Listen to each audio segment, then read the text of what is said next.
So this is the Chapter 3, Part 1 exam review video. It'll be short, and I'll tell you which examples are similar on your homework. So on the graph I have here, which is a long-distance phone call graph, placing a call outside the U.S., and it costs a different amount depending on your carrier. The graph shows the cost for placing a long-distance call to Germany from an AT&T cell phone. Estimate the y-intercept.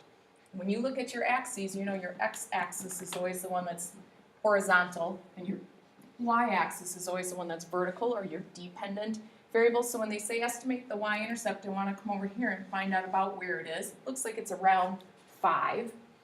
And since that represents money, I'm going to put that as $5. So explain what it means in words. For a call of, so we're talking about phone calls. I know the ordered pair right here is 0, 5. X is standing for the time I stay on the phone. So for a call of 0 minutes, it costs $5. And we want you to relate the two labels that are on your axes. That might be a setup fee for the call, by the way. Number 5 is similar in the review where you look at y-intercepts. The next one. By the way, you could pause the video here and go do number 5 if that's on your mind. The next one asks about something that was always a sticking point for people, the zeros. Which number represents the zero of a graph? The zero of a graph, and this is a good thing to put on notes, means your x-intercept. Means where does the graph cross the x-axis? Where is it worth or outputting 0? So I don't want the value right here because that's not where it's outputting 0. That's where it's outputting 10,000 as a y value. I want the point right here on the x-axis, which is at 14, 0, where it outputs the 0. So the number that represents the 0 on the graph here is 14. To explain what that means, I'm going to take my ordered pair and put the labels underneath. 14 hours and volume in gallons will be 0. So it's telling me at 14 hours, volume of the pool will be 0 gallons. You could also say at 14 hours the pool will be empty. And that's what that's telling me at that location. So you can stop the video now and go to number 6. Then the last thing is slopes. So you have to be able to find slopes and simplify them. That means reduce the fractions from graphs. When we looked at graphs, we counted rise over run to get that difference in my y's and difference in my x's between 2 points on my graph. So I need to identify 2 that I'm going to use, and I can count. Right away I can already tell that this graph's slope should be negative because it's heading downhill. Then I don't need to worry about my numbers being positive or negative at this point. I know my slope's supposed to be negative. So to get to here I have 1, 2, 3 down. So my rise is 3, 1, 2, 2 over. The negative sign's already taken care of, and that one's reduced.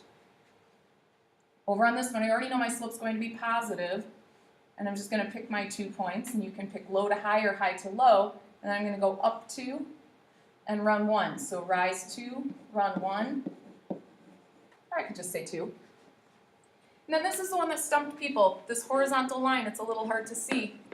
You could pick 2 points on your horizontal line. When you go to do rise to run, you have 0 rise, and you could have lots of different numbers for run depending on the points you pick. I'm going to pick 3. 0 divided by 3, though, cannot be left as a slope. That needs to be simplified, and that is a 0 slope. If it's 3 divided by 0 for a vertical line, that is not. So you want to be sure that you know the difference. This is something that should probably go on a note card. You also need to be able to find slope and simplify from tables or just points. So from tables, this one's a little blurry. It's about the position of a scuba diver at different times, what depth he's at. What we did was we figured out what the table was changing by. And as long as it was changing by the same amount every time, we could figure out the rise to run. So from negative 24 up to negative 18, that diver's actually coming up 6 feet on each of these. So we went to see the change in the table as we went down the table from negative 24 up to negative 18. And then we did here from 0 to 3, this is up 3. This is my rise because it comes from the y's, so I'm at a rise of 6 for every run of 3. And when I simplify that, I can get that down to 2 to 1, or just 2. Between 2 points, you want to use slope formula. And slope formula, and this should be on your note sheet somewhere, looks like this.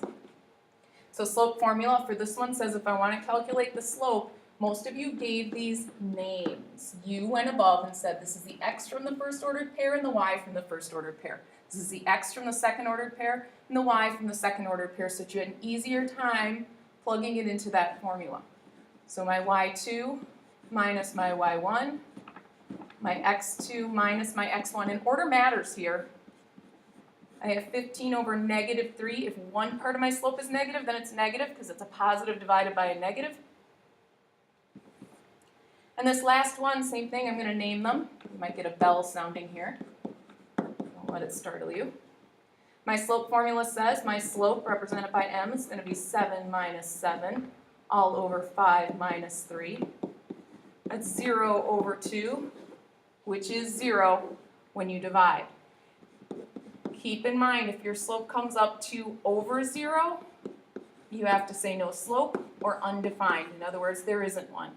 Go back to our slope guy. Remember, his long nose being vertical meant we had an undefined slope. His mouth being horizontal meant we had 0 slopes.